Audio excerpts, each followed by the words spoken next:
Bring it back. That's some rock. Like Kiss. Mwah. I think. rock How did band. this I happen? don't know what happened. Yeah, if I knew what happened, I might be able to tell you how it happened. I don't think either of you can tell me how it happened, but I'm pretty sure I know how to fix it. Once upon a time, there was an error on Cameron's computer. The end. All right, keep talking. Talking. Talking like a Okay. country boy, man. Science stuff. She blinded me with science. That's how country. She blinded boys me talk. with science. Okay, so what happened is randomly when I opened Audacity, all the volume coming out of my right headphone just stopped, and all I could hear you guys was out my left one, so I had to go fix that. The audacity. Poetry. Oh, now I don't hear you guys at all. That's a little weird. Okay. She blinded me with science and failed me in geometry. Okay, I fixed the mute problem. Let's see if I can hear you guys again, maybe. What is going on? She's dancing next to me, blinding me with science, science, science. I really don't know. Keep your science off the dance floor, man. It's poetry in motion. Maybe Discord switched my input? She blinded me with science. Yo, okay, that's it. Yeah, there it goes. I'm playing a YouTube video on this right now. I fixed it. Just so we can get it out of our heads. Yeah. Wait, what's in y'all's heads?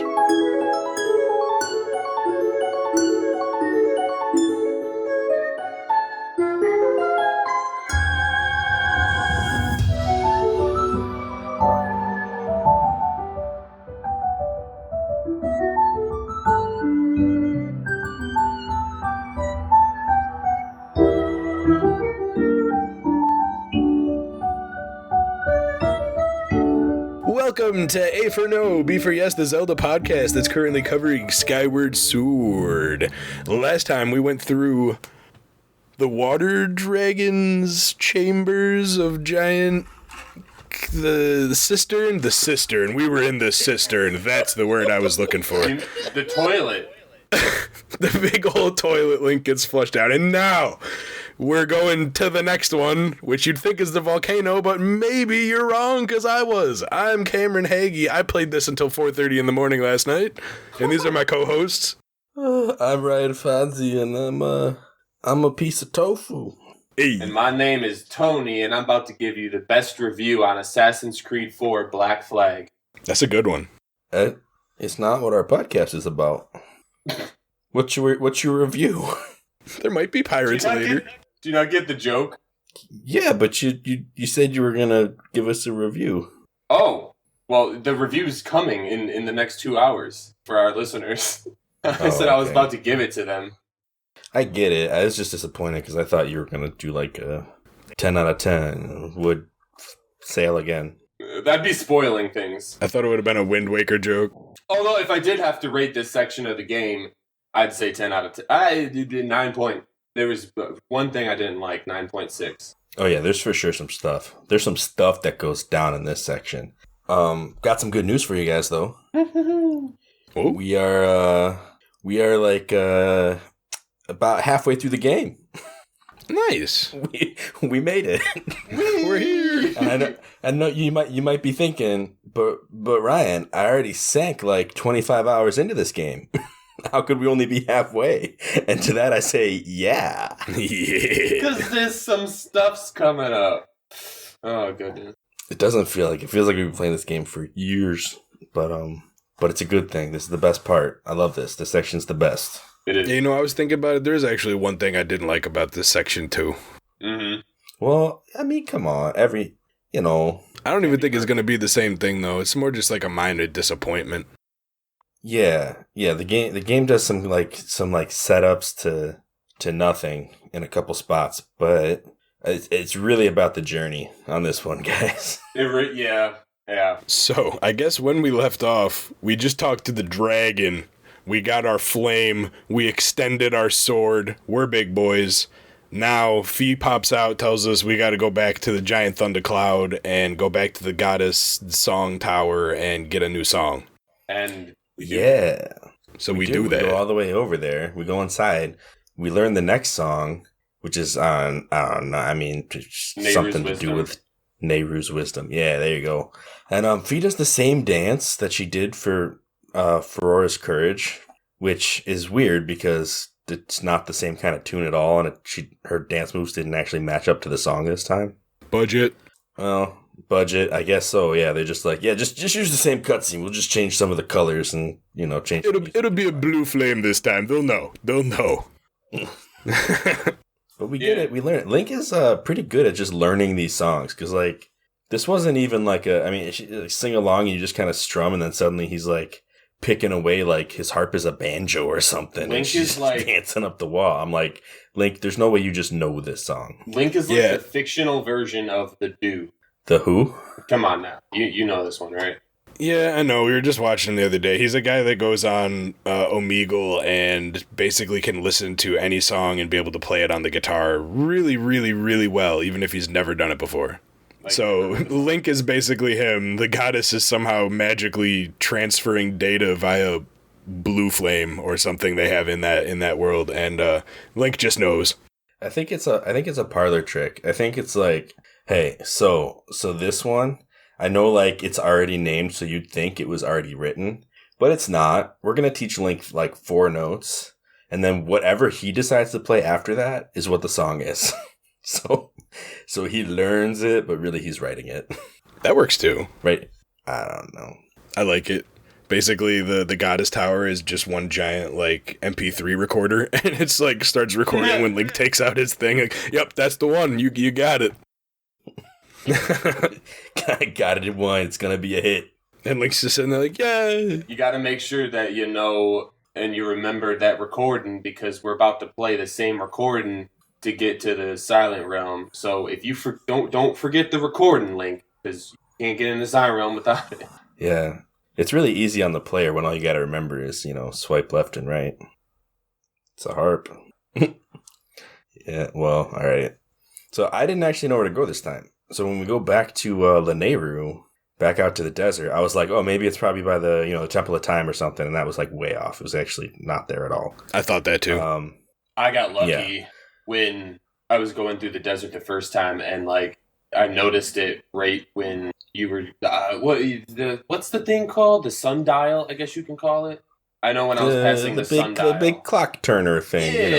Yeah. I noticed it when I was going over that area, and so I was like, I gotta remember this as for later. Yeah, that's where I ended up. I was like, hey, maybe after the temple was wrong, I dowsed, and it was like, oh, back in the main desert. I'm like, oh, maybe it's up on top of the center thing because I had climbed up there before. Like, before I went into the temple, I was like, maybe they hid something on top, so I climbed all the way up to the top. Not much there. But I went back, and I'm like, well, maybe they put the gate up there. So I went up there. I'm like, and even if they didn't, at least I can, like, douse for it and just see exactly where I need to go from there. So I went up there, and I think I climbed about halfway when I saw the butterflies, and I was like, oh, it's probably that. So I just, veered off and went to the actual gate. But, yeah, it wasn't too hard to find. I mean, this area, if there's nothing to do, it's not really the most, it just brings back memories of when I had to fly my bug drone around. Yeah. It's not my favorite part of the game. It's alright. It's fine. I do like climbing up the center thing, but, is what it is. But yeah, we get into this, and it's our second Silent Realm. This one, man, they're all easy. Like, these are the easiest things in this game. I ran into one issue on this one. Like, my strat was like, I'm going to go up to the center, like go on top of the mining facility, right? Or the Lanayru mine, because you can climb up to the middle. And they put a bunch of like light fruit, and they even put one of the emblems up there, so you had time to kind of scope out and make a plan as to where you wanted to go. So that's what I did. I climbed up there and then like just did like a scout, like grabbed a light fruit, looked around, like, okay, where's a good path I can take? And I actually like thought I could make a certain transition like past a wall that I couldn't. So I ended up getting kind of like had to kind of change my plan in the middle of doing it, which was kind of cool. It was a cool challenge to the game kind of threw at me. But the lantern ones, the lantern guardian things, I forgot what they're actually called now, but I did not remember that they react to you running, because they didn't. Like, when I was in Faron, that never happened. I just walked past them all the time and nothing ever happened. But out in the desert, they're all kind of sitting still. And if you move too quickly past them, they like hear you, and their lantern light gets bigger. And they spotted me once doing that. I was like running away, and like I ran out of stamina, and then I got spotted, and they all like, sky turns red and everyone starts attacking. But then I got away anyway. So it didn't really, I got to an emblem in time. It wasn't a big deal, but they caught me off guard there. It was Watchers. It was a thrilling experience. That's what they're called. Yeah, the Watchers. But other than that, not too difficult. It was actually pretty fun. Went around and collected the Dusk Relics, even though I don't know if I have any other uses for them. But yeah, I made sure I found all of them. Yeah, I went out and looked for all of them because I knew that I missed a couple in the other one because I didn't really care enough. Yeah, you probably one really good run through a Silent Realm is like all the Dusk Relics you'll need for upgrade. Yeah. It's kind of weird because what that implies that we could just miss, like you could not get a single Dusk Relic and then just kind of be stuck not able to upgrade all your gear at the end of the game. Yeah, that's true. So I'm wondering if there is another way to get one that we just don't know about. But I actually had a little bit of trouble in this Silent Zone because the one that was on top of the tree that you have to roll into didn't look to me like it was in the tree. Like, on the tree, I didn't think that rolling into it would actually do anything because it was, like, floating off the edge of it. So that one kind of stumped me for a little bit. And then also took me a while to realize that I could actually grab and pull the mine carts to move them. And I got hit by that water, the waking water that's around the one cart, and had to sprint to, like, the hill in front of you when you're looking away from the mine to get the one that was on that I hadn't got yet. So I didn't actually get put into a tough spot because of it, but it kind of, made me do something I wasn't about to do because it hit me and I didn't realize it. Gotcha. Yeah, that was a little bit of a brain teaser. And I didn't remember that I needed to do it, but when I saw it up in the tree, I was like, I should probably just try rolling into this, and it worked. I tried climbing up the tree multiple times before I tried rolling into it. I'm like, he's just not climbing. Link, grab on. Come on, does it have to have vines, my man? You have a stamina wheel, you gotta use it. Right? It's full. Come on. Aren't you supposed to be the predecessor to Breath of the Wild? I could climb that tree in Breath of the Wild. I'm just kidding. I mean, I could, but I'm still kidding. So yeah, the reward for this one is so spiritual. It's actually so spiritual. So your spirit's spiritual. grown. You get the claw shots, which I love, fingers, if you will. Yeah, right. They're pretty great. You feel it really makes you feel like you're Spider-Man when you use it. Welcome to IGN on our review for the new Spider-Man on the PS5. Okay. I approve, but at the same time, it needed that slow, sarcastic laughter. Just a mild trauma associated with that phrase at this point. I guess I'm going to have to change my score on the next part. It has to be a 7 out of 10 because there is too much water. But we're not quite there yet. Nah, there's a mine.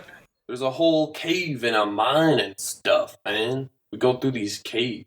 Yeah, we have to go through the area we've never been through, which is like the spot we could climb. I mean, before, when you were here, you might have seen all the targets like all around the desert. And you're like, man, I wonder what them's is for. Lot of goddess cubes hidden up on walls that we couldn't get the first time we were here. So I went around and took care of those, and they actually led me right to the way through. So yeah, you go into the mines, and we run into Golo, which is like Goron mixed with Polo, because the other guy was Marco, so it's Marco and Polo, but it's Gorko and Golo. Gorko, Golo. Right? Such a random thing. And he's picking away at a wall, and he's like, there's a legend about dragons and stuff, and I've been trying to find one, but I just haven't been able to, and if you hear anything more about that, let me know, basically, right? Like he's got, I think he gives you other directions too, like where you can head out the different exits, but the way he's working on it is still closed. He's like, this won't be ready for some time.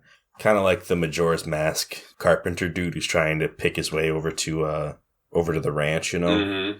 Like, it's like, basically, like, you're gonna have to come back later for this. This isn't ready yet. I tried to help him out with a bomb, but he just kind of freaked out and huddled into a ball, and,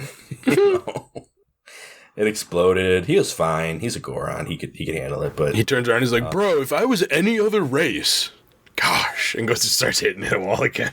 Like, what are you doing? Yeah, it gave him a little bit of a panic attack. I was like, you're a Goron. You're supposed to know about your special crop. He's been away for too long. Why aren't you using these to dig through here? That's a good point. It looks like a bomb wall. The room is full of them. He could literally turn around and infinitely pick up and throw bombs and blow through that wall. Listen. Yeah. Golo is not the brains of Gorko and Golo, okay? He's the brawn. I mean, it's fine. I filled up my bag. I only had like 9 bombs out of 15 when I walked in there, and I walked out with 15, so I was happy. Even though that's not impressive, you can find 1 bomb flower and get your thing full easily. Mm-hmm. Oh, you carry around a bomb pocket? Yeah. You got one of them extra pouches? I do. I see how it is. I like having my bombs. I use them in combat and just to mess around sometimes. Gotcha. This run I haven't used any of the extra pockets. Like I've grabbed like the seed pouches and then like immediately stopped using them the next time I went to Skyloft. I was like, nah, I don't really need these. Like I need that many bombs. Like if you remember in one of the places, I kind of got past a whole part of it because I used the grabby dude flying beetle to grab a bomb and fly it somewhere I probably shouldn't have been able to because I switched out fast enough. It takes a lot of bombs to get stuff like that right. So I need them bombs. Yeah. So there's a couple ways back out of here. One of them's not super useful because it takes you back to the main desert. And the other one is exactly where we need to go. Which is the small key door, right? Or is this not the guy? Doesn't Golo just give you the key? Yeah, I'm pretty sure you have to talk to him just to get the key. Yeah, he tells you about the legend of the 3 dragons. Yeah. I thought that was hilarious because I like walk in there, I'm like, oh, there's a key door there's a way out there, and then there's another Goron. And I talk to him and he's like, yeah, you go, on your own risk, but you're gonna need this key if you're gonna make it through there. And he just hands it to you. I'm like, that wasn't a puzzle. This key was just here. Like there's no. He really just wanted you to talk to him. Yeah, at least the mole dogs give you a challenge. They're like, oh, I buried it somewhere. Go find it. I forgot about it. He's like he's a Goron. There should have been like 3 blow-upable rocks with all those bombs in the room, and he'd be like, oh, I punched into one of those boulders to hold it for me because I'm so strong. Yeah. That rock wall should be super easy, barely an inconvenience to blow through with those bombs, but again, he's not the smartest. Pretty much. Yeah, Golo's just terrible at his job and should probably be fired from the game. He's trying, man. He's trying.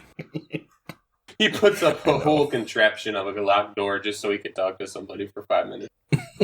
Where do you think I locked that door so that you'd have to go through me first? Where do you think Gorko gets all his confidence from? He's like, man, I'm always around this guy. I feel like a genius. And then when you're around Gorko's like, wow, you're a genius. Gorko's like, everything good happens when you're around. I don't want this other guy. It's kind of funny that they never actually make mention of each other. Come to think of it, now that you're saying all these things, like we're talking to Golo, he doesn't say anything about Gorko. We talked to Gorko, he's always talking about his research. He never mentioned that there were any other Gorons on the planet. It's the adventures of Gorko and Golo. They're like Naruto and Sasuke. Yeah, that's a fair point. He's so absorbed in his research, he doesn't care. They're split away from each other. Yeah, I don't know. But so we get through this key door. We've been talking about Golo for a while, so we can probably move on. Go through this key door, and we get like a bunch of pillars. We kind of have to shoot from pillar to pillar. It's more claw shot practice. Just in true Zelda fashion, like they got to give us the tutorial first. So usually when you get a new item, the first thing you do is just use it until you're almost sick of it before you start using it for really interesting things.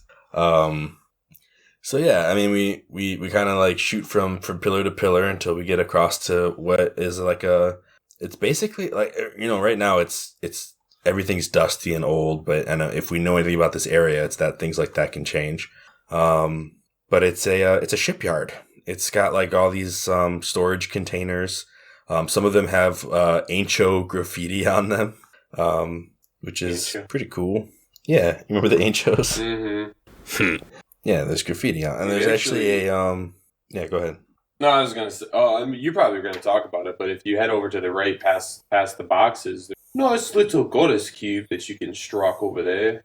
You mean the one that's guarded by a cave full of scorpions? Yes. Nice. There's a couple of those situations in this part of the game. Yeah. Like, bugs. If you thought you were sick of scorpions in the desert in the first part in the mining facility, if you ever wanted a couple spots to feel like Indiana Jones in your Zelda game, well, this is the section for you.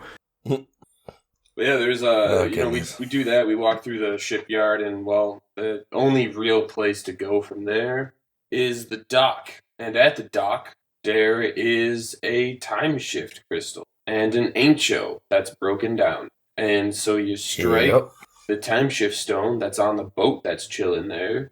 The boat that's chilling in the giant sand wasteland. Yeah, right. Just this wasteland of sand, and all of a sudden, like, it just probably shoots out 40 feet? Do you think it was 50 feet maybe of like this time shift crystal zone where water is there and the ancho's there. He's got a little pirate thingy going on. He's all like, "Oh my goodness." Yeah. And the boat is floating above like this beautiful crystal clear ocean with like a coral reef underneath it. Beautiful. Yeah, this place is themed out very well. Right? It's really cool. Like there's some cool, I don't know what the word for it would be, masking, I guess. Like it's like they have two different settings that just kind of overlap each other as you move, which is wild. Like some stuff pops in and out as it like crosses the barrier, but the water itself is basically continuous, and it's it's like there's two parallel dimensions, and you're like breaching into the other one from the one with those time stone crystals. Yeah, they sort of set you up for it in the first part of the desert when you came, but now it's like tenfold. And we meet the robot here, Skipper. And good old Skipper basically tells us that his crew was overrun with pirates, his crew was imprisoned, and he mentions that he has a ship, but he knows not of where it is. And if you keep talking to him a little bit more, he mentions that his ship has the ability to turn invisible, and that the monsters were after something called Nehru's Flame, which we know Link is like, ooh, give me that. I need that. Now, this is the part that I was like, I had a problem. Not the actual problem that I was talking about earlier, but I just had a problem in his speech where he says, the monsters were after the pirates were after Nehru's Flame, and we were like, oh, we can't let anyone have Nehru's Flame. And then Link's like, hey, I need that. He's like, oh, really? Do you want to search for my friends? I'll give it to you. If you can have Nehru's Flame if you help me find your friends. I was like, you just said no one can have it, but now if you help me find my friends, you can have it. Oh my goodness. It's kind of like the how the Gorons were in Ocarina of Time with the special, Ruby. Mm-hmm. It's protagonist syndrome. Yeah. It's like such and such want to come and take it. The Gorons are trying to eat it. Everybody wants this thing. Nobody can have it. But if you help us out, I'll give you anything, even the thing I just told you nobody could have. Exactly. Just one of those guys. Also, we have our incentive. Yes. Yeah, I mean, so this is like LD301N. So Skipper's kind of like his, I don't know, like his CB radio name, I guess. LD301N is actually like his model number, I guess. So Scrapper is LD301S. None of this matters, but I just thought it was cool that they actually have like code numbers and stuff that they're kind of recognized by. Yeah, like a make and model. Yeah, one cool thing that I had heard in a different podcast was that these guys are actually based off of ancient Japanese pottery. Yeah, if you look at the Jomon period, Jomon, Jomon is how you spell it. If you just look up that pottery, you'll see it immediately. It's pretty funny. But one other design thing that I've noticed with them is that they have like a pattern that's like a black swirl with a bunch of like yellow cuts through it. It looks a lot like Impa's cape, but like it's just like their headdress that has it on it. So it's really confusing in that way. But I don't know, maybe my thoughts are maybe there's some kind of connection there, but the game I don't think ever gets into that. And so it's really not something that we need to worry about, but I don't know, just random details that I saw as I was playing, but it's kind of cool. So I guess we go and we get on the boat now, and Skipper tells us that we ain't ready to be looking for the boat yet because we don't know where it is. And he's not really sure, like, all that stuff because he's got a map. And we got to go get his map, which he left at his house. He actively breaks the fourth wall, too. He's the only robot so far who has broken the fourth wall, knowing that the time shift crystal only goes so far, and if he steps out of it, he'll die. Right? Because he explains, like, why he can't come with you to help you or anything, but it's like, we already know this, but the fact that he's aware of it kind of adds to the confusion. Like, does everything that comes to this time through the time shift stone, like basically, okay, first off, is that even what's happening? Like, are we going back in time, or is the back in time coming to the modern time? You know, like, what shift is happening? And then, like, is everything aware that this is happening? Like, do the things from the past, like, see the boundary? Can they, when they look past the boundary, do they see more of their own time, or do they see the future? You know, like, how does this work? I feel like it can't work the same both ways. Like, the way I imagine it is that all the difference that they see is Link is there, and, like, maybe anything else that's in the vicinity of the crystal might also... I think it's actually just Link. The only thing that they see as a difference is Link, and yet Link sees, like, their entire time and everything else that's there and all the grass. He basically gets teleported right to them in a general location that then if he leaves, he immediately goes back. But they're still in their own time doing their own thing because none of them ever recognize the fact that, oh my gosh, if I look around, everything looks like a desert. What's going on? Like, why is the floor sand underneath me now? What's going on with this? Yeah. And it makes me wonder. I get that. That's like the only logical way I can see it working. Yeah. Man, they really introduced a complicated system in this one. But it makes for some really cool visuals, I will say that. It does, and you could technically explain it by saying, like, if the time stone's there, if it's activated in one part and not the other, that it would have a different effect in that area, and it would only, like, let the person go to the other zone. So if one of the robots accidentally struck the time stone, then they would theoretically be poofed into the surrounding area being all desert and stuff the same way that Link does when he hits it in his zone. But they don't seem to want to mess with him for the most part. But they are mining for him, so you'd imagine they'd strike it on accident while they're hitting, like they're trying to get to it. That's the thing. How are you going to get it out of the rock without, like, hitting it with a tool or something? Like, how does that even... But then if that's a common thing, and they know that's going to happen, then they should know where Link came from, since he just materialized out of nowhere and wasn't there, and he's in a place he shouldn't be. They should make that connection, but they also don't make that. They seem, like, confused, or they think he just blends in and he's there. Yeah. The only one who knows, literally, so far, has been Skipper, who's been, like, who actively knows Link is not here, you know? He's the only one who mentions it. Everyone else is like, "Oh, hey, guy, what's up, man?" Well, I mean, if the Ainchos follow like the typical intelligence pattern of the guys so far, like Golo and the guys that just bury their keys and leave them behind and forget about them, then maybe they just completely don't understand how the time shift stone works, and they hit it and they see it turn colors and things happen, so they just hit it again and just never think about it.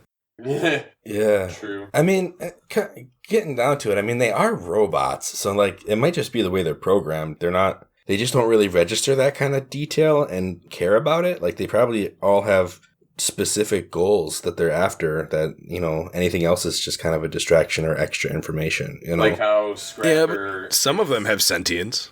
Sassy because he's programmed, you know, with a human... touch, essentially, with the guy from, forgot his name, but the guy from Skyloft. He's like programmed with a human touch. Scrapper, on the other hand, seems like whoever made Skipper is programmed him basically to be a captain of a ship and have sentience in a way over the other robots who were just like miners. Yeah, so maybe they're just not all created equal. Yeah, I could see Scrapper getting his personality from, like, Gondo's dad or grandpa or whatever. Yeah. Just some salty dude, and so Scrapper became a salty robot. But it's Skipper's way more reasonable.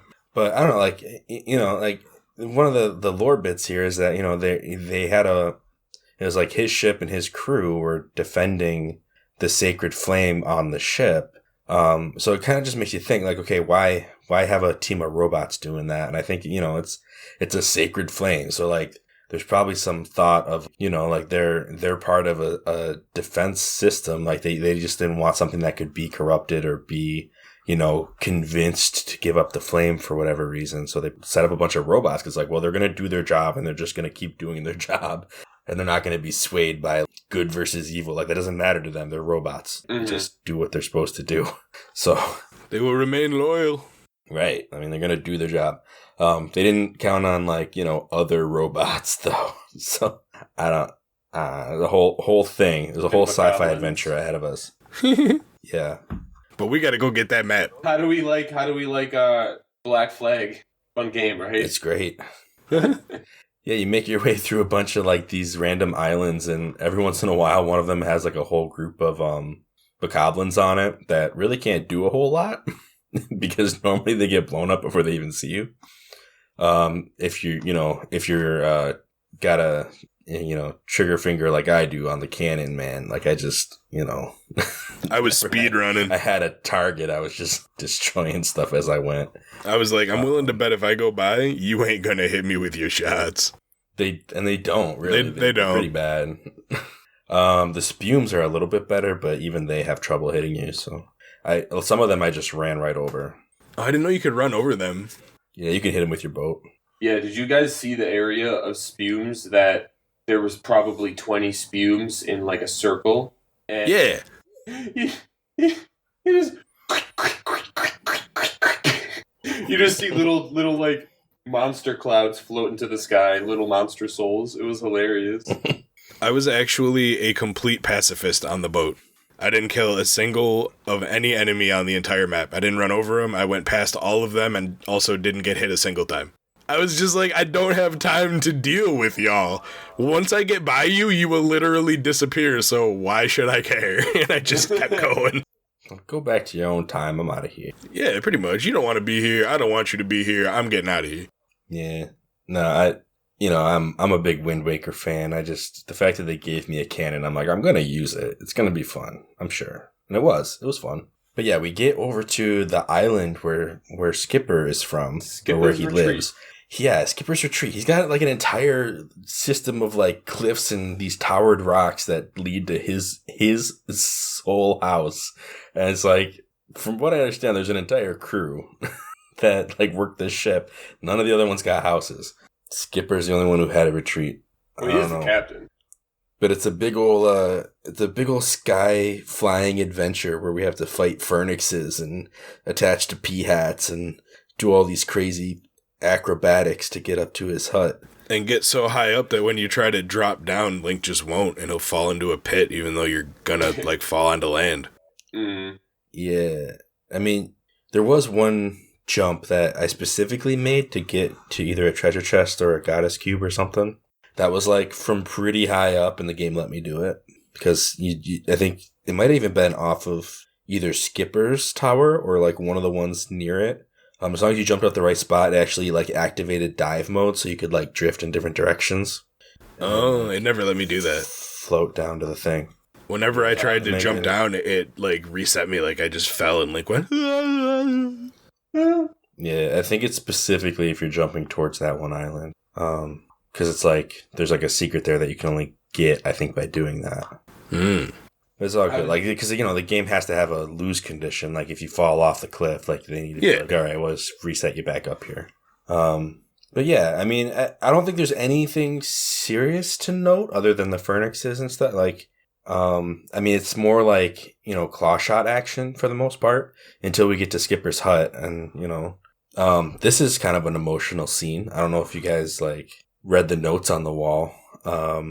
But he's got like, there's like one note from the crew that's like you're the best, like sign the crew. Basically like, they had like a portrait on the wall with the entire crew lined up on the ship. So you can like see them all together. There's actually a note from not his parents. Wow. Skipper's a dad. And he had a note from his kids, like basically saying like, can't wait till you get home from work, dad, or something like that. Like there's just like a bunch of stuff in this dusty house from like years and years ago.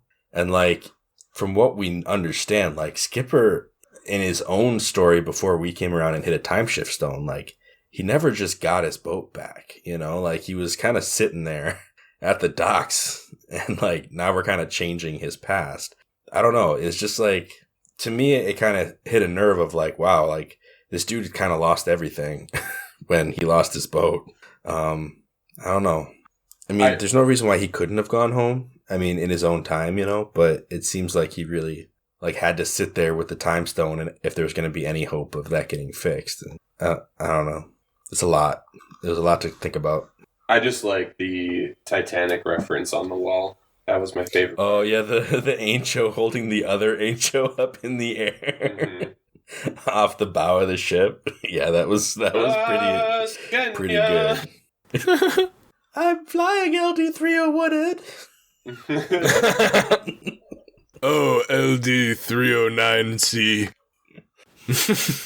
And then the other picture of the entire crew, and there's 300 something robots sitting across the mast looking like a bunch of crows on a boat. You see that one? Oh yeah, I did see that one. There's a little bunch of white specks all over the boat. They look like little seagulls covered across the boat. It was crazy. Yeah, when I saw them first, I did think they were seagulls. Yeah, that was the portrait of the crew. I think Fee even jumps out and says there's a high % chance that this is a picture of the crew. I'm like, really, Fee? You think? Why? You really think there's a 5% chance that this isn't the crew? I think is the problem here, Fee. She's like, technology was really advanced back then. They had Photoshop. You don't know. Oh yeah, this is Ancho shopped. Definitely. Okay. All right, so we get this ancient sea chart, and we run out of this thing, and we super dive off the top of the cliff, and we get down to the treasure chest, and I don't remember what was in it, but there's a treasure chest down there. I think it was just a ton of rupees, if I remember right. Sounds about right. Might have been 100 piece, but I think it was just a ton of rupees. I think it was 300 rupees or something. It was something good, but not game-changing for the most part. Wasn't I'm not too mad that I missed it then. Ooh. Yeah, you wouldn't want to backtrack to that. Oh, no. Yeah, we get back in the boat. How this works is Skipper, he looks at the chart and he's like, basically he's like, we should probably go to where they built the ship, right? Where they did any kind of maintenance on the ship and stuff like that. Maybe we'll find a clue as to where it went because it has a cloaking device. We're never just going to find it. We need to find at least a clue in order to get to it, right? Mm-hmm. He takes us to, I think this, I don't remember what this one is actually called. It's either the docking yard or the shipyard or something like that. Yeah. It's basically a theme park. You get there and you can see all these tracks just kind of swirling around all of these rock formations and off in the distance. And right up front, he's like, here's the main building that you need to get into, but it's probably locked from this side. You probably could find a way around. And he's like, and then over there is where the tram starts. That might be a good place for you to check out first. And we're like, all right, it sounds good to me. You get up there and you have to fight a couple of Lizalfos, right? Or you can just run right past them. You don't actually have to fight them. They can't go upstairs, so, That's not how we played the game. Oh, I fought him. I wasn't a pacifist here.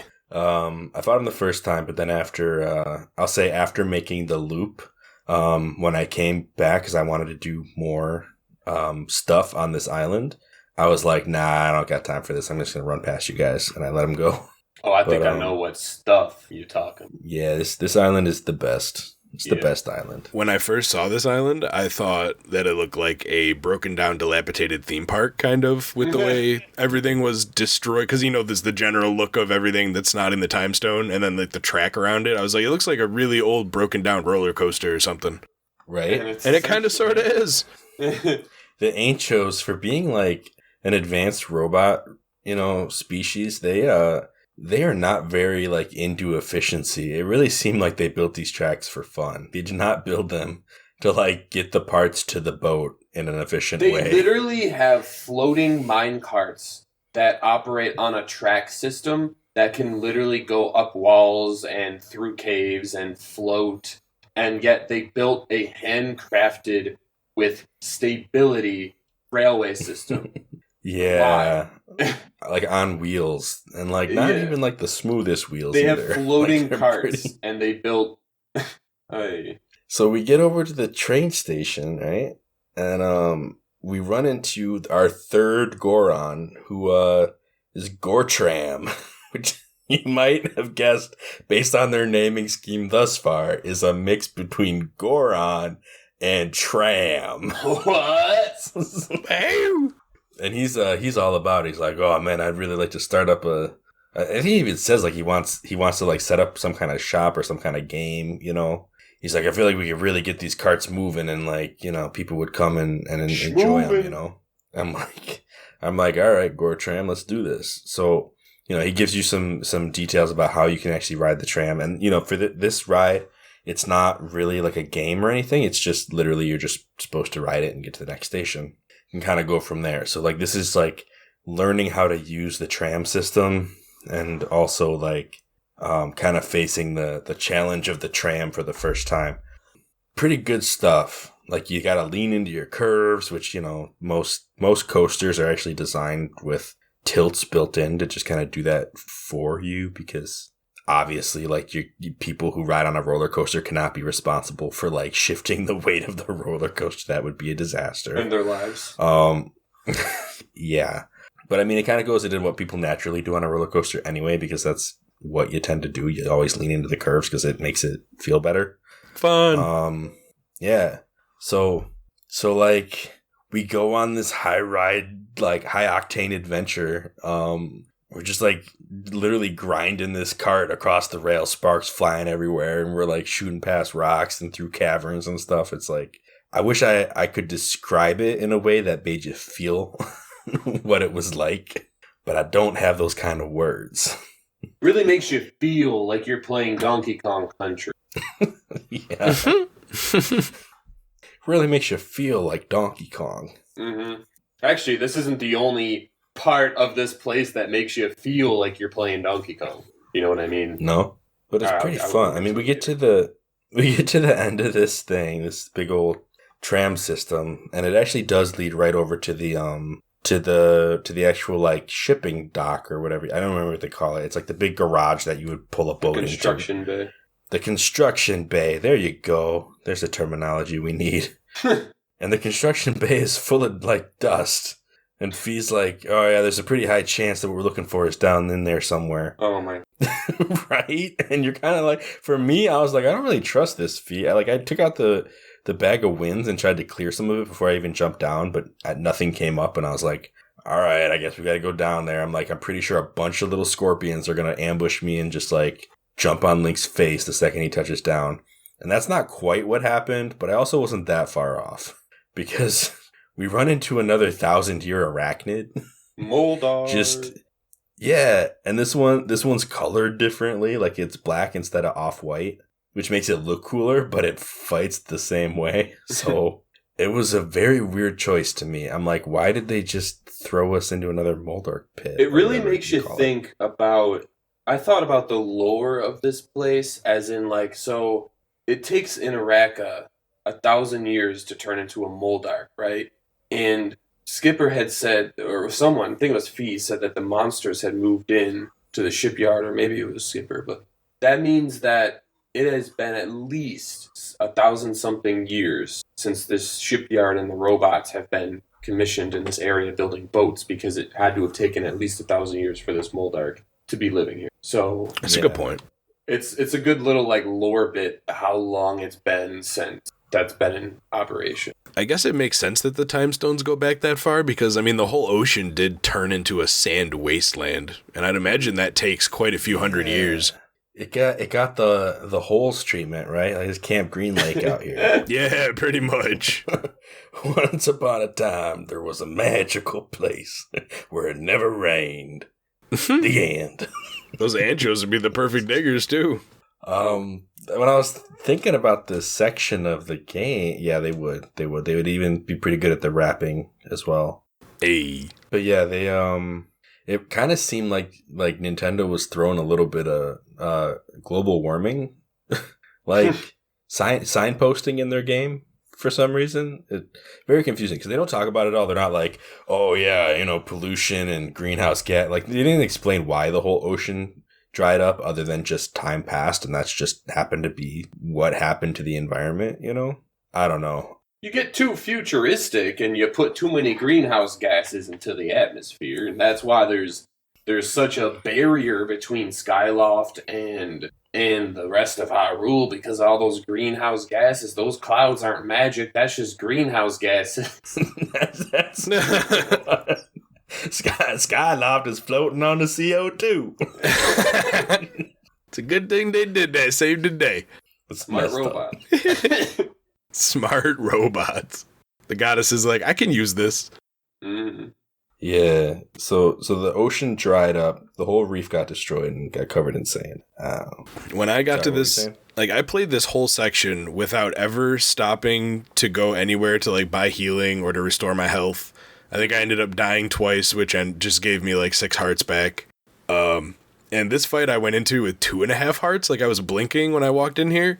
So normally this fight, I would have just, like, scoffed and been like, ha, easy. But I kind of didn't want to die in this fight, so it was really, like, nerve-wracking, actually, because I got hit by a couple of his weird quick claw attacks where he, like, barely even opens his eye, you swing immediately, and he's like, haha, nah, and pulls it back and goes to grab you anyways. And so he hit me, like, once or twice with that, and I got down to, I think, like, 1 heart, and I was like, oh, geez. Then he started doing the whole digging around underground, so it was actually... like a pretty nerve-wracking and intense fight for me, even though it should have been super easy and, you know, barely an inconvenience. Yeah, he said, I'm not like those other Molderax. Yeah, he's got increased tech. Well, the other one did it too. What's the kicker? What's the real kicker after you beat Moldark is just like 5-10 minutes ago before you actually unearthed this thing. He's like, there's definitely a really high chance that there's something here. And then you beat him. It's like there's like a 5% chance there's something here. Yeah, it's like yeah. The chances of something helpful here, like being here, has dropped significantly. So apparently, Moldarak was giving Fee some statistical errors. I don't know what about him made her think, yeah, that's probably a boat, or at least a piece of a boat. I don't know. But once he's gone, it's like, yeah, I'm not sensing any boats anymore. I guess we should go do something else. And if you stay for too long and thanks, Fee, keep blowing with the vacuum, which I did, because I was like, maybe there is something in here, like a dusk relic or something you unearth. I don't know what I was thinking that for.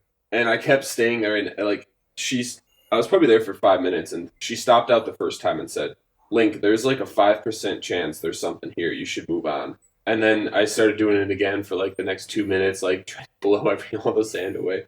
And Fee jumps out again. She's like, Link, there is nothing here. Yeah. I was like, okay, Fee. Like, just in case you didn't get it the first time, let me tell you again, there's nothing here. She just popped, this ain't it, Chief. It's like the developers knew. Take a hint, bro. The developers knew, like, someone was gonna be like, man, there's gotta be something in here, like a rupee or something. They're like, no. Oh my goodness. Nothing. I was thinking about going back, but I had already left, and when I got to the skipper, he makes it sound very obvious. He's like, all right, well, we're completely done here. Let's leave.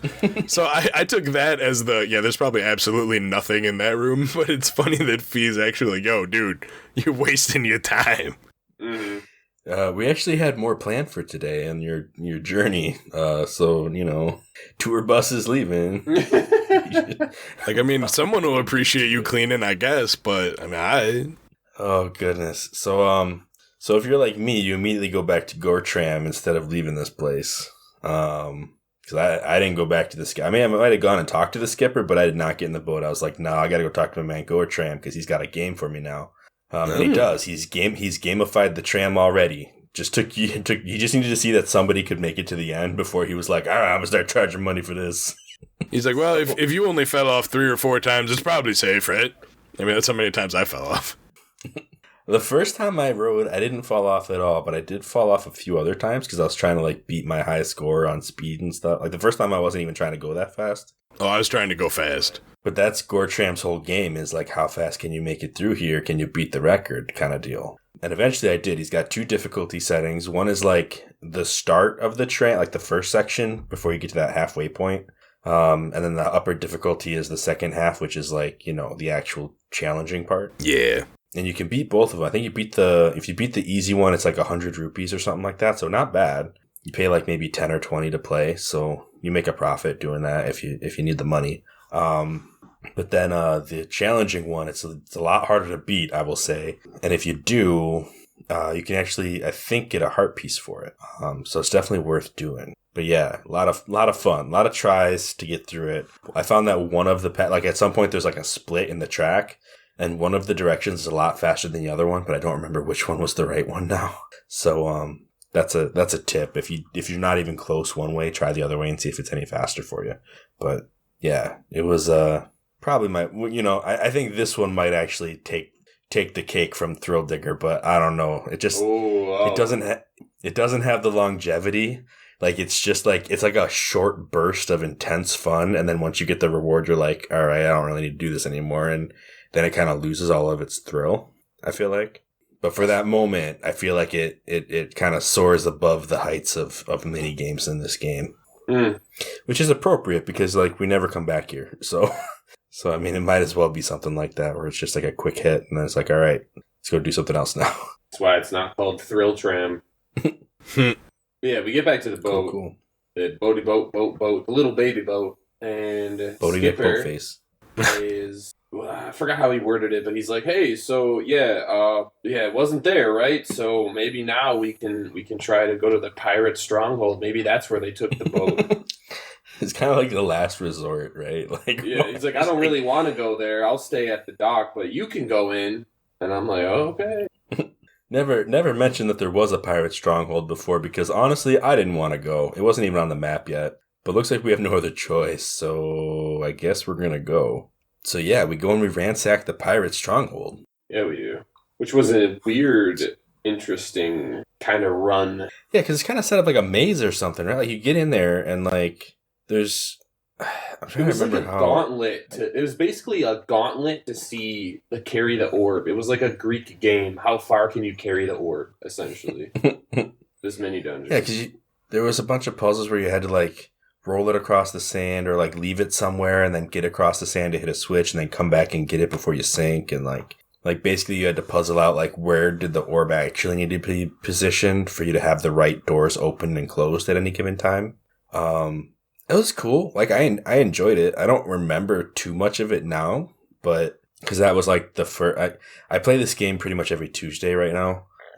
So that one, like I did up to past here. Like I pretty much did up to the next part 2 weeks ago at this point. So like don't remember a ton of the puzzles. Like I remember one or two of them. I remember it was like very good. The real shining like set piece of this pirate stronghold though isn't the orb game. It's the mini boss. Maybe I'm thinking of the wrong thing. I am thinking of the wrong thing. Never mind. Whoops. Yeah, I kind of made that. I was thinking about it too.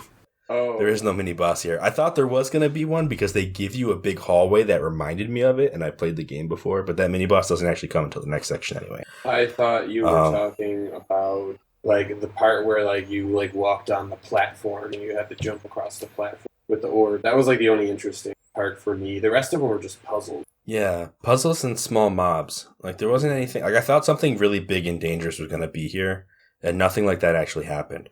Like when we walked back out, you know, you see like the pieces of ships. You see like masts sticking out of the sand and stuff. Like I really thought that was like a set piece for a big mini boss fight, and it just wasn't. Fee, once the dragon head, I guess the dragon head lifts up, Fee's like, Link, there's a 60% chance that this broken down ship here could be similar to the one that the crew took. And I'm just like, Fee, you need to stop with this. She's like, now we can douse for it. I mean, it helps, but oh my goodness. Yep. Right? Yeah. So that was it. We just found some broken down ships and now we can douse. Which, you know, best mechanic in the game, I gotta say. So yeah. We get on our boat. And this is like the highlight of dowsing. I will really say that. is. Like this is like fun with it. It's kind of funny to think of Link like had one hand on the steering wheel, other hand with his sword pointed in the air, trying to figure out where to go. Like, all right, oh my goodness, we're gonna find this invisible ship by pointing our sword at it and literally like doing the old dowsing rod trick to find it. And this shit is schmoovin', by the way. I could just imagine the concentrated look on his face as he's making noises, like, like aiming his sword around. Yeah, that'd be fun. Yeah, the ship is moving way too fast. Like, and not too fast as in I couldn't catch it, but like the first time you see it, there's like a cutscene. I don't even remember if it was Skipper or Fee was like, there it is, there's the ship, and I'm like, yeah. and I had my sights on it, but now that you've said that, the ship left the bubble, and now I gotta go find it again. Like, why did you... It was just randomly so frustrating. I'm like, why would they do that in this game? Why would they stop you when the first time you see the ship, just stop everything, except for the ship so it can escape, and tell you that that was the ship? Like, I'm like, yes, I know. Like, this is what we're doing here. Can we all be on the same page, please? Oh my goodness. This was my first time playing around with the cannon too, so it was fun shooting at literal thin air. Like, okay, so this is how you aim. I guess I'll shoot this nothing. Okay, no, wait. Oh, it moved over here a little. Okay, no. Oh, there it is. Yeah. Black flag! Alright. Yeah, so he tells you to just keep bombarding his own ship. He's like, throw caution to the wind. He's like, just take it down, shoot it. We gotta do it. So you follow it, you shoot it like 2 or 3 more times, and then the invisibility barrier's like, oh, and it dies. And the ship just like stops moving too. Sir, we've lost shields! I don't know where the thing was that was generating that invisibility barrier, but it's like the whole ship. Yeah, it apparently is in series with the engines. I don't know, like you cut off one part and the whole ship just like shuts down on you. Yeah, which is very convenient. And it's an old ship too. Like this thing's just been floating around invisible with nobody on it except maybe one person who we haven't seen yet. And apparently this one dude has just been like running the ship around the ocean trying to keep it away from nobody. I don't know. It's wild, but it's a cool thing. 'Cause, we basically have to do a little puzzle to turn on a time shift stone, right? I think that's the first thing we have to do, because otherwise, like you go down into the ship and you go through like an entire maze. You go down. You got to go into the ship because there's nothing for you on the deck, right? And you get down to like basically as far down as you can go. And there's one of those dumb puzzles that tripped me. This one tripped me up this time. It was like the same puzzle that was in Toilet Bowl, where you gotta like uncover the sand to get the cogwheels in the brig, and it'll show you 3, like, so it'll have like a brown like tip on one of the cogs, and then it'll have 2 brown tips and 3, and so that it's 1, 2, 3, 4 for the door, and then it'll show you a blue little arrow.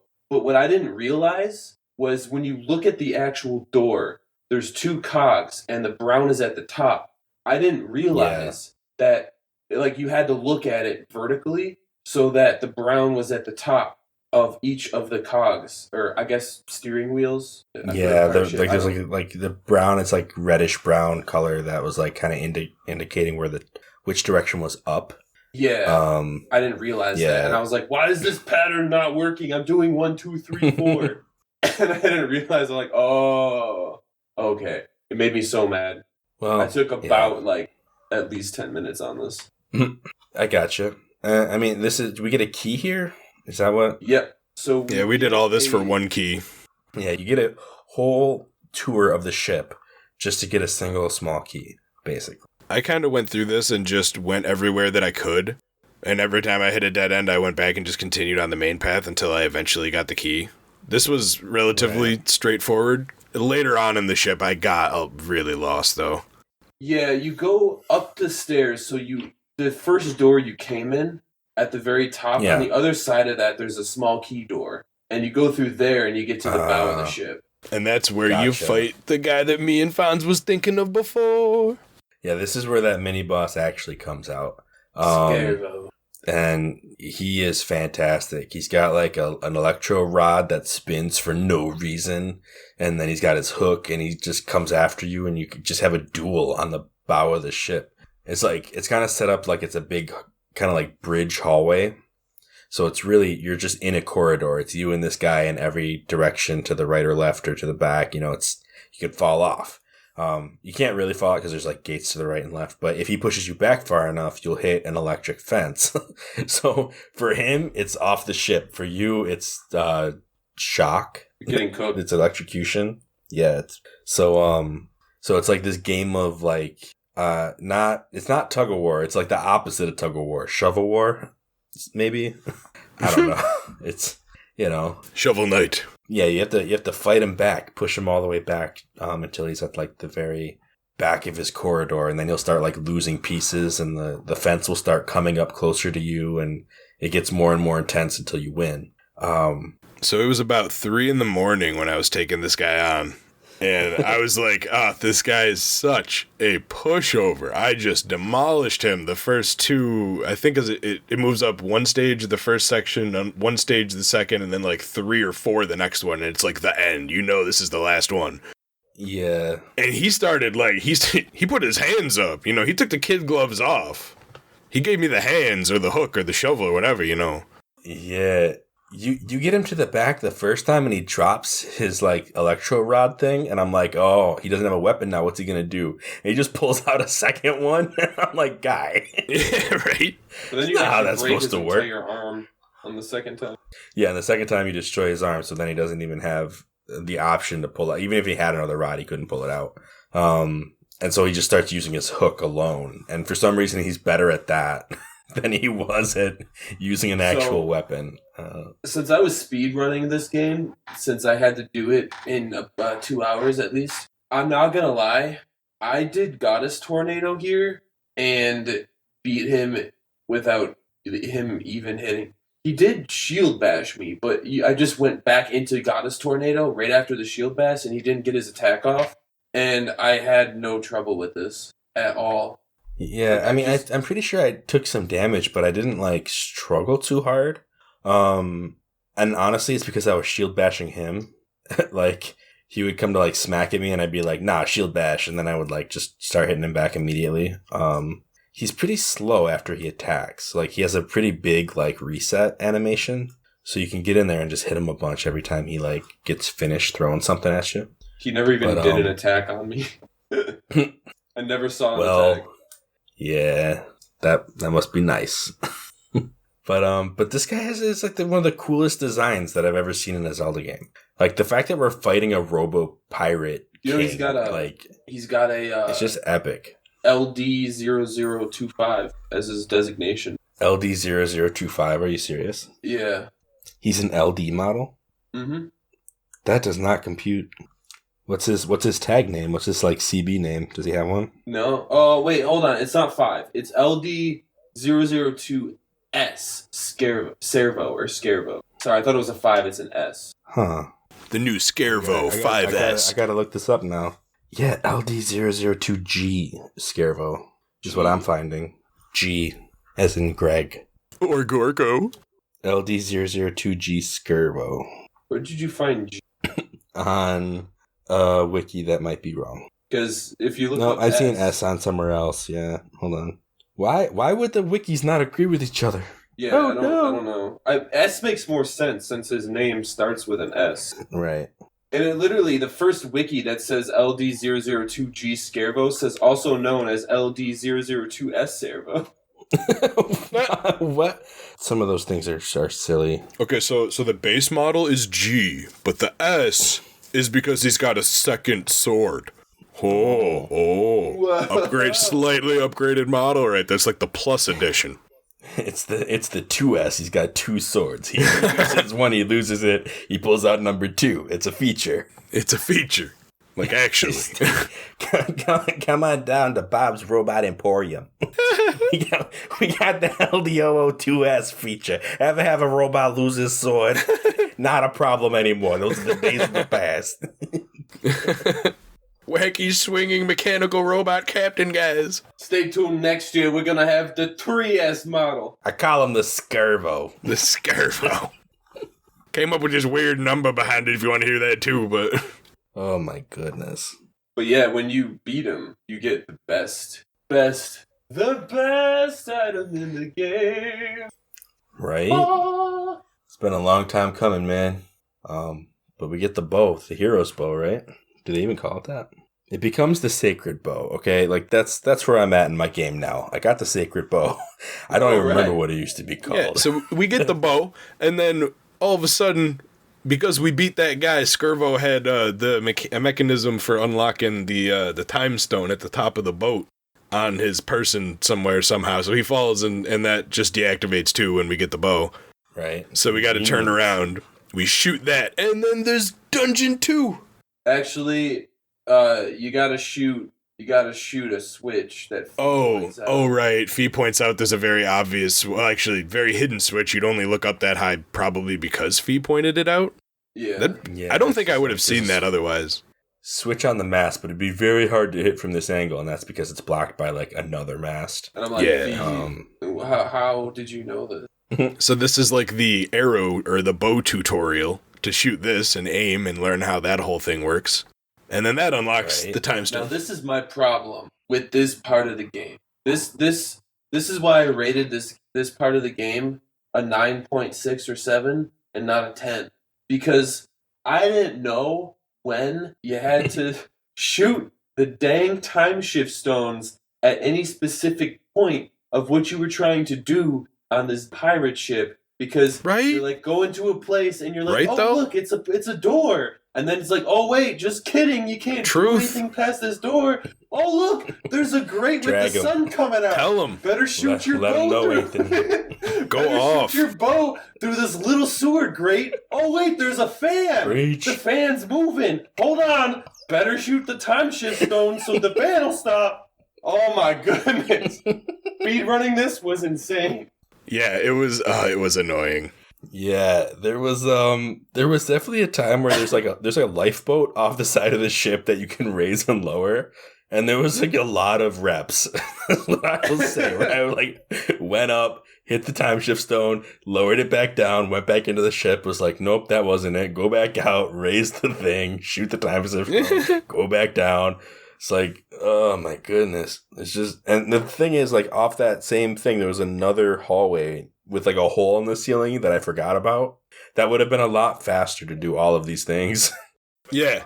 I was actually just about to say, it's pretty easy to go and unlock that one area that's pretty easy to get to in kind of the middle part of the dungeon, that you could just go into those two rooms and always be able to switch between the two and always get out either through a gate that you unlocked or the fact that the electricity's off.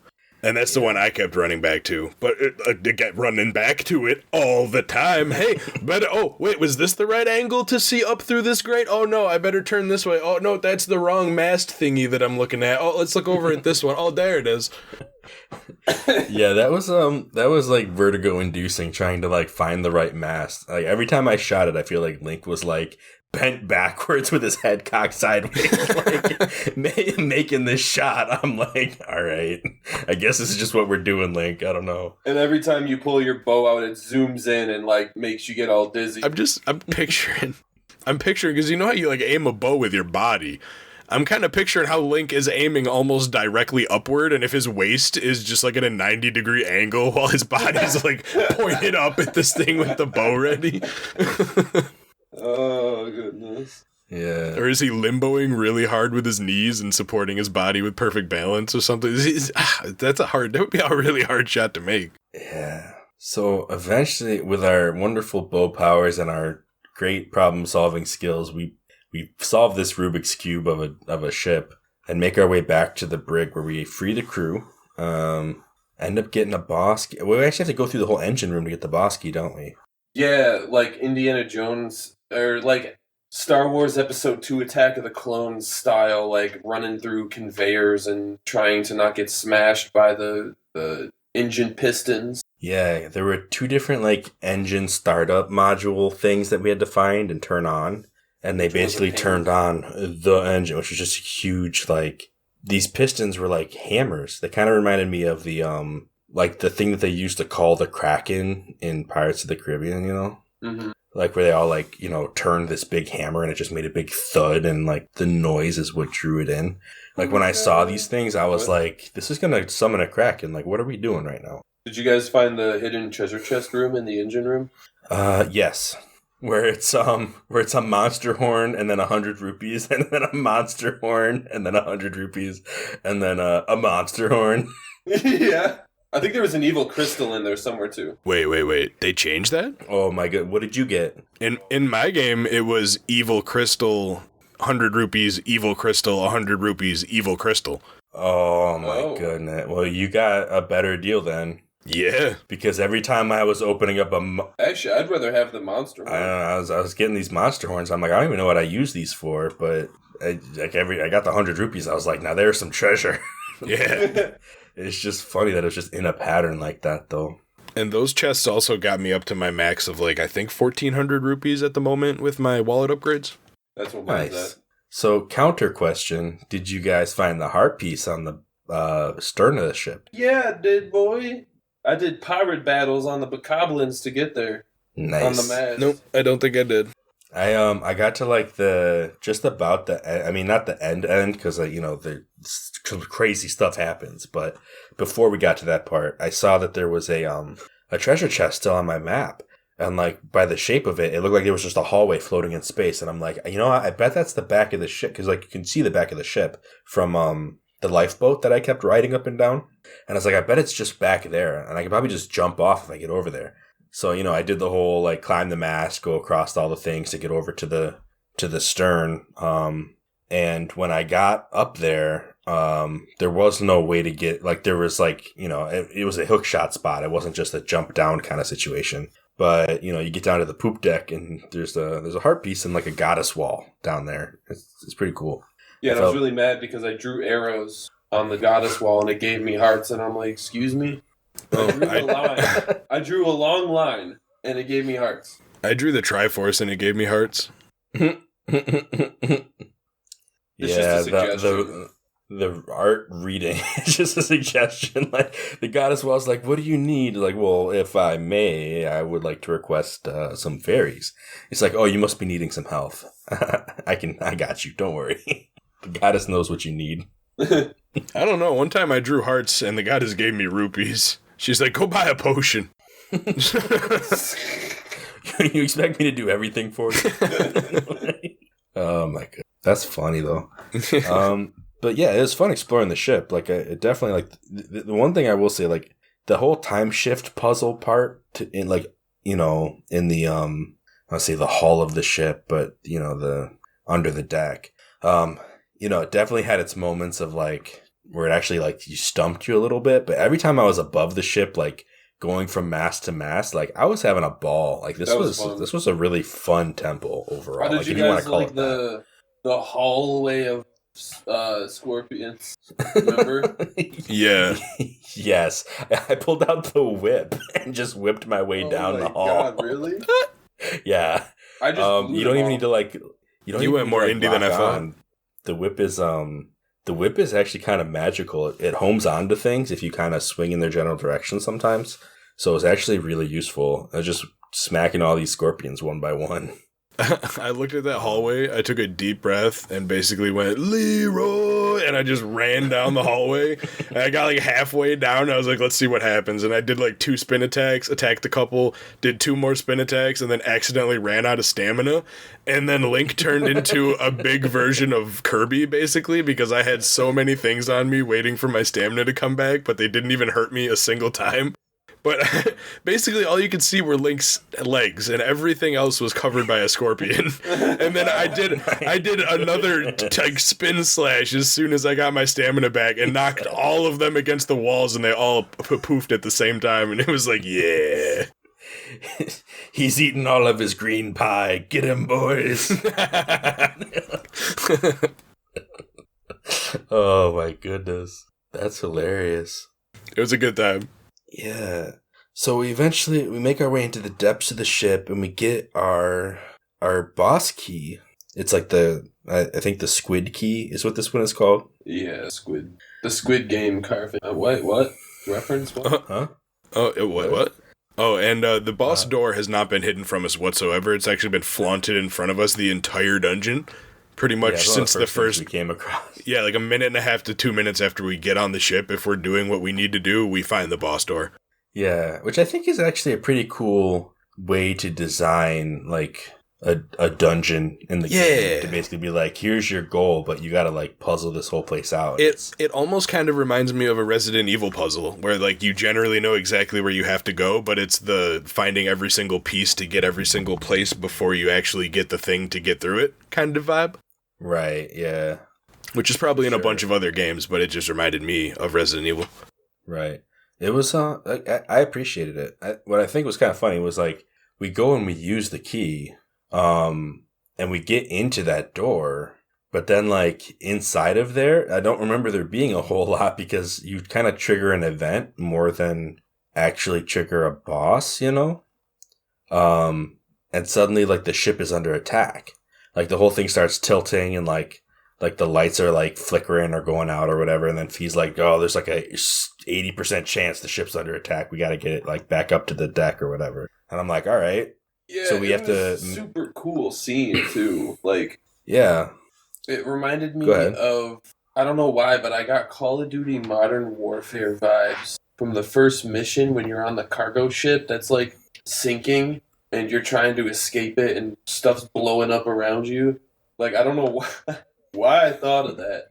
Also, there's sort of Donkey Kong vibes in this, where you just gotta jump over barrels that are like... Oh, that's true. Through stairs and hallways. Right, not to mention all the while, there's, like, these big purple tentacles just, like, blasting through the ship and getting in your way, and you have to, like, cut through them all with skyward strikes. Like, they don't even respond to regular cuts. When the first cutscene happened, it was like 4:20 in the morning at this point, and so I just, like, walked around and looked at all the holes. I was like, when they gonna come back out, though? I thought this was the boss fight. It took me, like, a minute and a half to realize that there was a place I could go and that I was supposed to continue on my way.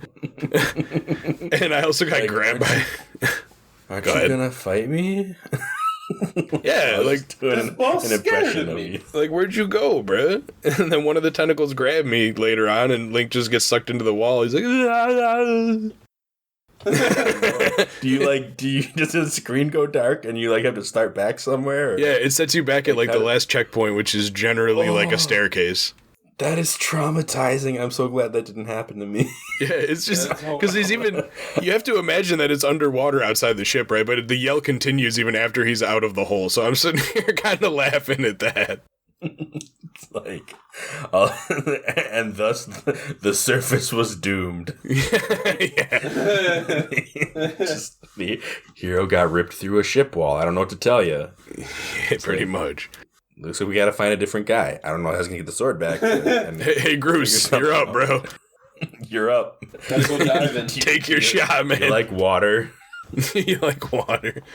How about harps? Got one for you. You know, if you just get a shovel and head out into the desert, you might actually be able to dig up the sword without any kind of issue.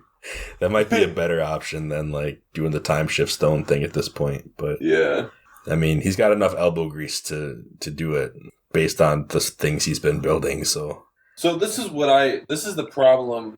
If we want to continue this, so, and I'll tell you the problem, right, that I had is we get to the top of the boat as the water's filling up, and all of a sudden these giant tentacles come through the deck, which isn't much of a deck anymore. There's not really much of the ship left anymore, actually. Once we've gone through the door, we notice that there's just really nothing there. There's like half a ship. And I think I know where you're taking this.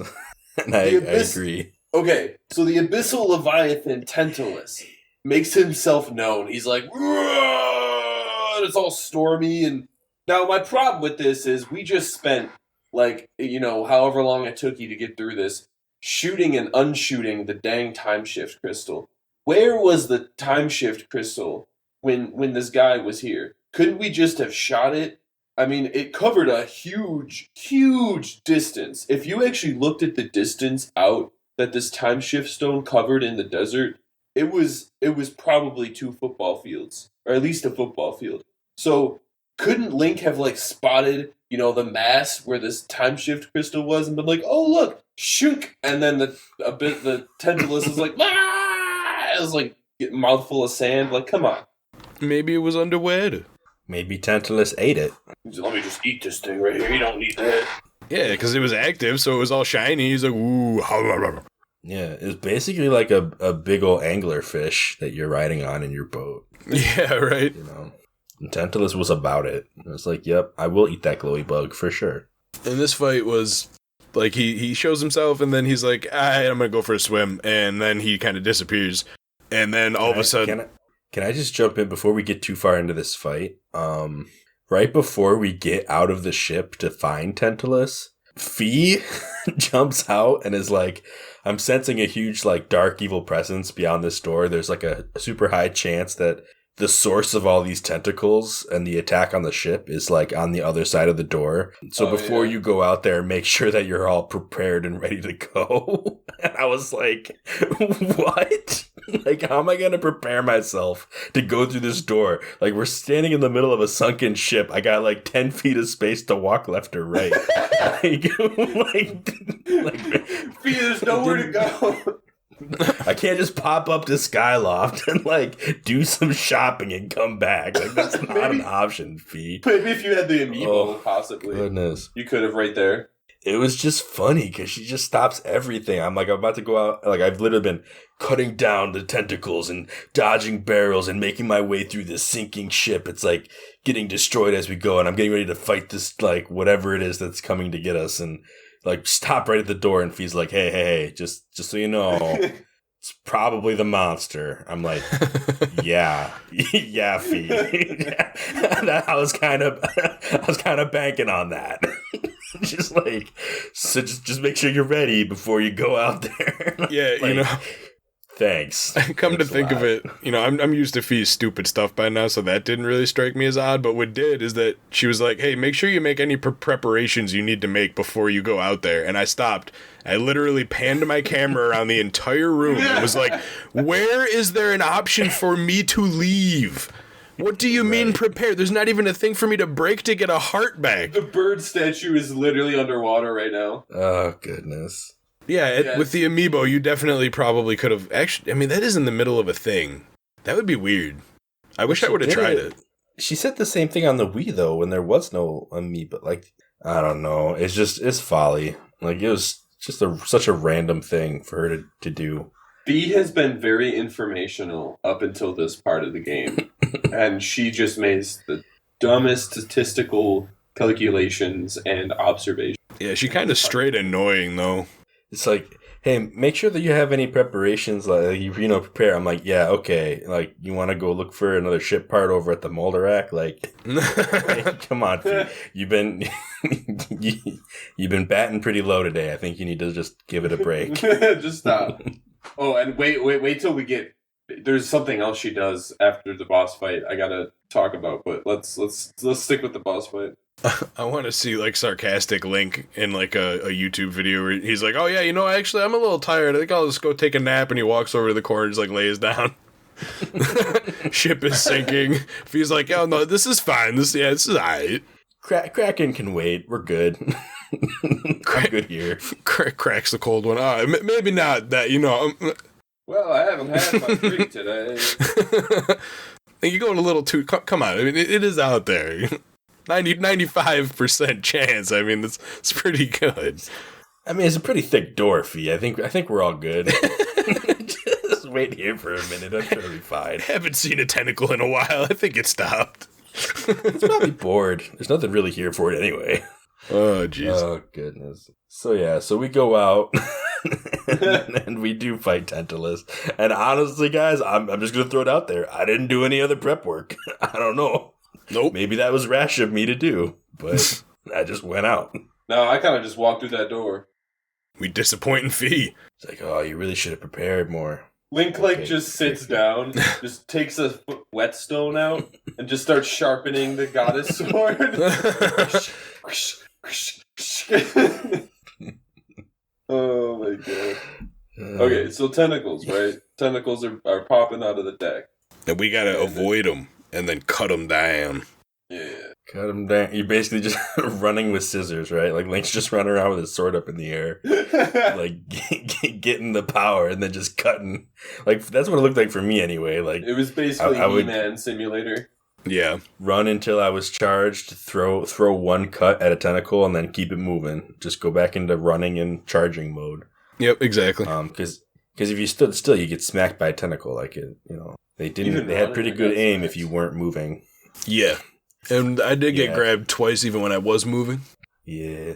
Definitely a couple shots that I took with the sword, like to try to cut a tentacle, and instead it just shot a beam through some tentacles and it didn't actually hit any of them. I was like, all right, guess I'll try again. I never missed.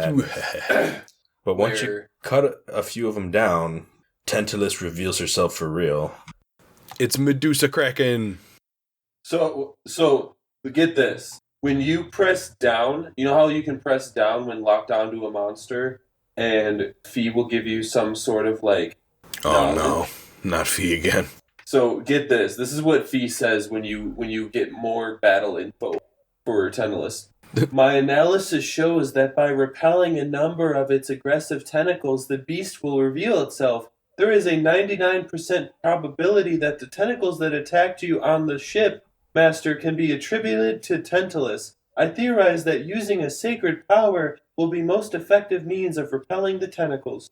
Man, I was just about to meme about her saying, like, there's a 95% chance these tentacles is coming from that monster. Like, I really didn't think she was going to go there, but oh my gosh. And then it gets even better.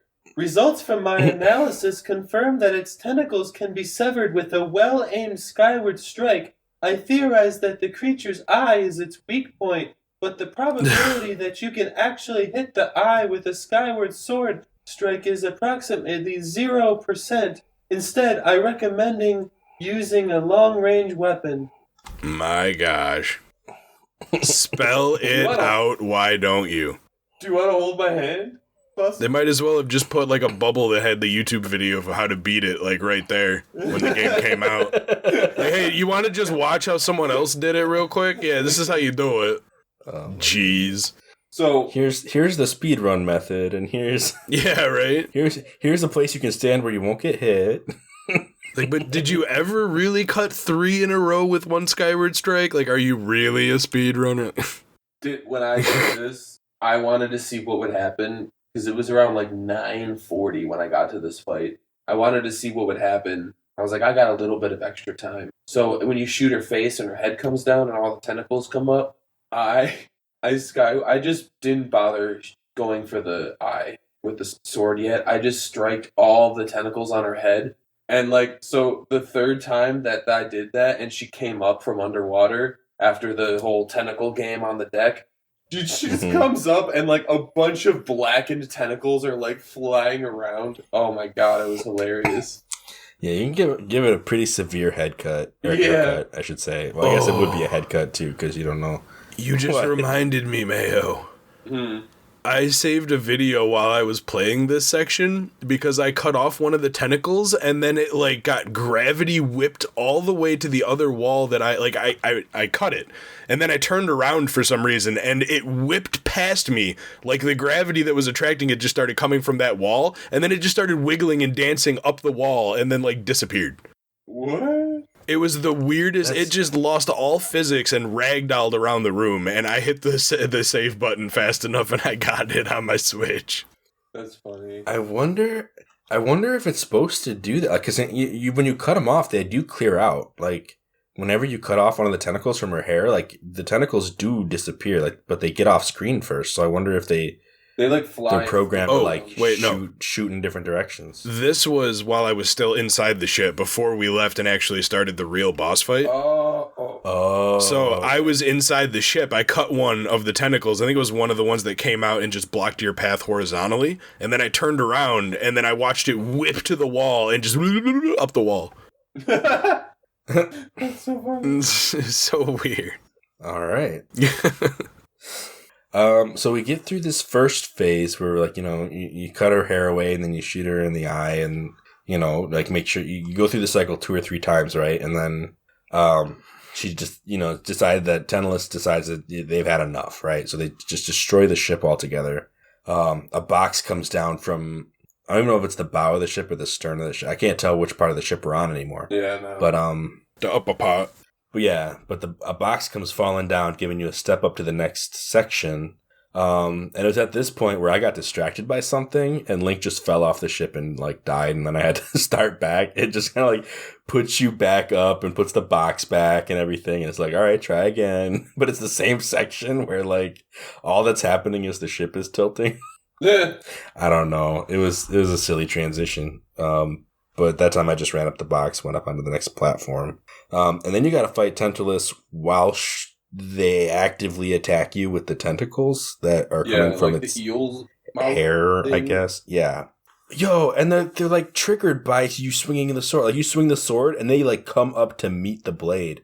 And it's like makes this really intense visual effect where like a bunch of these things are just like ramming themselves into Link's swinging sword and like that makes sense. Flying off in different directions. Because I was doing Goddess Tornado and they were just coming.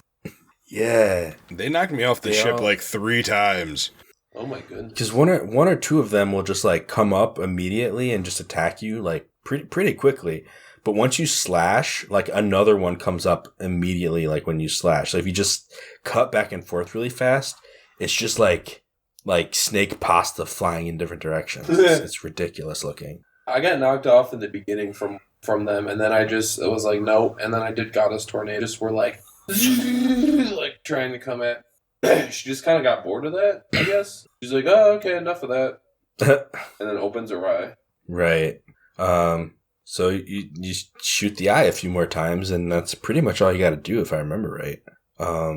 So yeah, I mean, it's a big archery battle, basically a big game of shoot the eye, like cut back the hair so that there's nothing in the way, and yeah, we defeat Tantalus, the big monster that's straight out of Monsters Incorporated. Yeah. Mike Wazowski? Alright, so Cam, when you were in the main piston room, I don't know what you'd call it. It's like the engine block or something. Yeah, the trigger for this. And you were like, the ship's breaking apart, and like, oh, it's all epic, that room. And it's like, yeah, and everything's breaking apart, and these tentacles are coming through. Like, did you see, like, this boss has never been spoiled for you, right? So when this was happening, did you envision in your mind like a kraken or something, or like something crazy scary, or even like a regular squid? Yeah. like what did you think this was gonna look like before you got outside? Wait, this is a question for you, Cam. Think what was gonna look like? What did you think the boss was gonna look like before you got outside? Oh, I didn't really. Because it was like 4:30 in the morning. Oh, okay. I really didn't try to think at all about what it would look like. I just went out there and was like, I just wanted to go to sleep. So I really didn't even think about it. He was more concerned with why the boss wasn't inside the ship already. Yeah, I was like, why do I have to keep running to get to the boss? I used the key. What's happening? Alright, fair enough. I was surprised by the giant, very obvious weak spot eyeball that it had, though. I was expecting it to be, like, I didn't think that the Buddha boss had that much of an obvious weak point. I thought, like, in the beginning of that fight, it actually took me a second to fully understand, like, what I was supposed to do. But this boss, it's just like, oh, a giant glowing orange eye. It's pretty obvious. Just got a bow, so I mean... Yeah. And all the way up until then, we'd been skyward striking through tentacles, so it's kind of obvious that's what we had to do there, too. It didn't really require much thought. Even at 4:30 in the morning, I was like, I know exactly what I gotta do here. But when all those tentacle things in the second phase like came off her head and started attacking me like Medusa's snakes, that's where I was trying to do spin strikes, and then Link would have like this small stop, like he would just stop moving because you have to wait. There's like some small cooldown. And then they would, like, respawn and come at me again and get me and knock me off the ship, like, 2 or 3 times in a row. Then I started just swinging like crazy, and they still got through occasionally and hit me. I was like, this is annoying, and then it stopped. Yeah, they get tired after a while. Yeah. Sweet. But we do destroy Tantalus and, get our heart piece. Everything kind of resets back to normal. I think the ship even gets completely repaired, which is kind of confusing, but... Not immediately, no. This is way after. I guess you could just spoil this part and then talk about the next part here. But Skipper, once you like get what the next thing we're about to do. Once you do all that, within I think like 20 minutes, Skipper's like, "Hey, so me and my crew fixed the ship. It was barely an inconvenience. We kind of just fixed it." I'm like, "Bro, it's been 20 minutes. Like, what are you talking about? It was in 2 pieces, 2 chunks. What do you mean you fixed it?" Yeah. I went back to him, and I didn't even think about it at first, and I saw him, and I was like, oh, bro, your ship. And he's like, we found my ship, we're just gonna fix it up. I'm like, do you want a net to pull all of, like, the splinters out of the ocean? Because there ain't no ship left, my guy. You can't fix what's been completely obliterated. And he's just so happy about it. I'm like, have fun with that, my guy. I guess you guys are magical. Yeah, they fix it. I'm glad you're optimistic. Yeah. Well, it's just that, and the only reason they do that is so that you can go back if you miss that heart piece or something, you know? Like, there's no other I mean, they're going to protect the flame, I guess, from now on, but... It's like, man, you guys got every detail right. Dang. You even fixed all the wallpaper. Like... Everything. Why? Amazing. Well, they're robots. Yeah. Angels. They're highly efficient when it comes to fixing ships. Did they even take it back to the construction bay, do you think? Or did they just fix it out in the middle of the ocean? They probably just fixed it out there. Yeah. I think the real question is, though, who likes anchovies on their pizza? Stop. Probably Tantalus. Yes. So, yeah, but we do get to the sacred flame as well, right? I mean, this is where we actually go right after we're done beating the boss. It just happened. The platform you fought the boss on just happened to be where the sacred flame of Nehru was. That last piece of the ship that wasn't broken is just right where it is. All right. We don't even have to move. Pretty much we get like the same cutscene as before, where like Feed jumps out, gets into the fire. This time Link knows what he's supposed to do, so he puts the sword up preemptively. This is my problem with this, and why Fee is just this whole time, this whole desert area has just been so dumb. So the first time she jumps in the flame and then she shoots around the room, right? Like jumps around the walls of the toilet temple. Yeah. And then Link holds the sword out, or she tells him to hold the sword out, and she jumps in the sword. This time she goes straight into the sky, and then kind of disappears for a second. Link looks a little confused, and then she comes crashing down, and Link's like, "Oh," and he goes, "Oh," and then like he like does like a dodge roll out of the way at the last second. She comes crashing down and explodes the ground. I'm like, she almost just killed the hero, the chosen hero, by crashing down on him. Like, come on, Fee. She's about to shoot fireballs at him, so I mean, yeah. Apparently tempering the sword is a very dangerous process. Oh my goodness, Fee's just problems. So, yeah, shoots a bunch of fire into the sword, gets powered up, and I'll talk about that more in a second. But you also get a second piece of the Triforce symbol on the back of your hand. Hey. So now we've got courage and wisdom. We've gotten this goddess's blessing. Do you know if the sword changes its name again? Yeah. Is there still the goddess longsword, or what is it now? So it is not the sword itself. The tip turns a whitish hue, and it's called the goddess white sword now. It kind of glows towards the tip. The goddess white sword. Yes. And the goddess white sword, and guys, honestly, it's been a long time coming because we really needed this power up here. Can now douse for more things at once. Woo! And I just gotta say, it's about time. Like, I've been needing more slots for dowsing since this game started. I really don't know it's taken this long to get it, but... This is what disappointed me. I never used this stupid ability. So when it got upgraded, I'm like, really? We used to have 4 spots for dowsing, and they were never full. Ever. Now we have 8. If anything, it's just the promise that they're going to use the worst mechanic in the game even more in the future. Like, yeah! No. I don't think they do, though. That's the thing. No. I was sitting here like, I would have rather the sword just somehow given me another heart than dowsing or anything. Like, oh, your sword just, oh, here's 100 rupees. Oh, whoo. Like, that would have been better.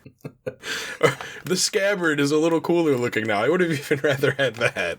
Like, come on. Oh, okay. Goodness. At least the look of the sword is cooler, though. Yeah, I just looked at the direct comparison between the goddess longsword and the goddess white sword. So the goddess longsword is more of a teal color, and the actual blade itself is just silver with that green hue in the middle of it.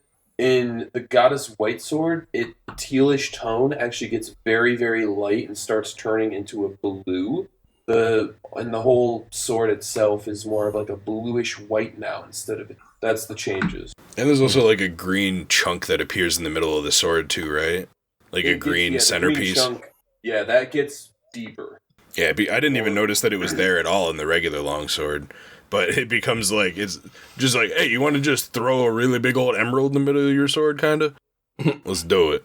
But the blue will be important. Yeah, it's blue-green. It's, it's courage, wisdom. Yep. Mixed together. First we got the green, then we got the blue. What's next? Probably red. Probably make the sword kind of purple if you think about it. Actually, probably. But, who are we to, hear talk about color wheels? We don't do that on this podcast ever. Color theory has nothing to do with A4NB4Y whatsoever. We've never talked about it ever. Now we talk about dowsing. That's what we do these days. Oh, goodness. Well, I mean, I don't know how to end this. I did go back and talk to Groose after this. He didn't really tell me much, but I saw his little contraptions. Yeah, there's no actual update. This is the first time we've gotten through a chapter of the game, and nothing has actually changed with Groose, which is a little bit disappointing. But at the same time, I get it. After the next chapter, I'm pretty sure something pretty significant changes, but we'll get there when we get there, So yeah, it's just a weird timing for it. I mean, I guess some of the other changes were literally just dialogue changes. Like he was going through these contemplations and stuff, like trying to figure out what to do, having different emotions when you talk to him. But now he's built his track and he's still just standing there with the track, like. And he'll just tell you the same thing as before, like, yeah, you know what, Granny told me I got a part to play, and, we're going to be ready for it. So, I don't know, it's same Groose.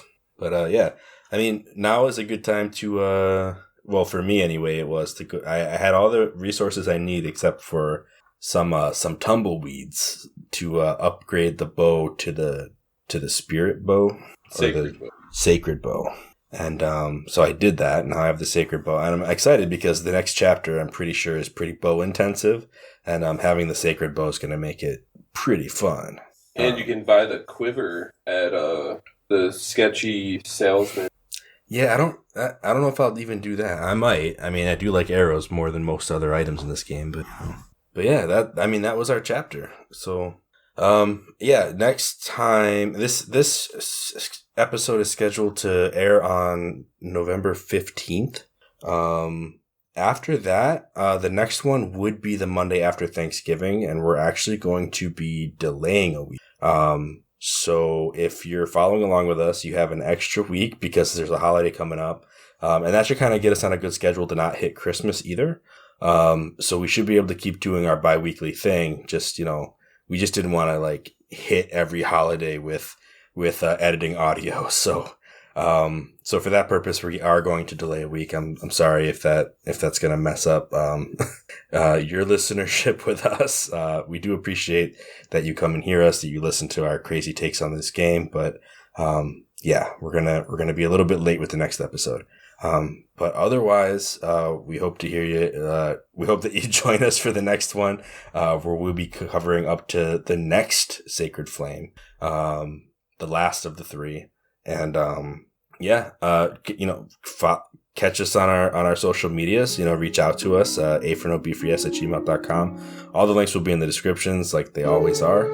And, yeah, we will, catch you after the holiday. So y'all have a happy Thanksgiving. Did you get all that?